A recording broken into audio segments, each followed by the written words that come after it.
China also reported a trade surplus of nearly $1 trillion for 2024. That's 3 times higher than what it was during 2018, Trump's initial tariffs on imports. China accounting for roughly 27% of worldwide industrial production, according to the Wall Street Journal. And incoming Treasury Secretary Scott Bessent spoke about it during the Senate confirmation hearing yesterday. Watch this. China is the most unbalanced economy in the history of the world. They are in a severe recession/depression. They are attempting to export their way out of that as opposed to doing the much needed internal rebalance. Yep. So, I am with you on the need to open markets, but we cannot allow a player like this to flood our markets or to flood the world.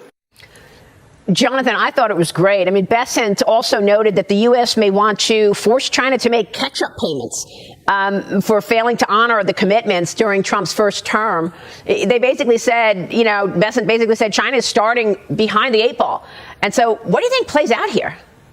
Well, look, he's got that right. We can't allow them to flood world markets. We can't allow them to flood our market. And it's also a giant vulnerability for China. And don't forget, this is all deliberate. I mean, the way that they built that position in the international trading system is through the massive theft of American and allied intellectual property, through converting that into the dominance of specific strategic industries and also converting that in turn into rising military power. So that entire machine has to be stopped in a sense. I mean, you can't have them flood the global markets. And at the same time, to have $1 trillion in a global trade surplus, most of that is with the U.S. and our allies. So we have an enormous amount of leverage over the trading relationship. And I think that's where we're going to see huge vulnerability. They're very concerned about the tariffs. I mean, that really scares them. And their ability to retaliate against that is somewhat limited, at least in terms of the trade relationship itself. I'd expect there'd be some retaliation against American companies. We've seen them do probes already, and I think they'll do that sort of thing. And American companies are going to have to get out of harm's way in that regard. I mean, they have to be prepared for this sort of situation. But fundamentally, the U.S. Has the upper hand, the potential to regain the upper hand. And we really have to focus on remaining the top economy in the world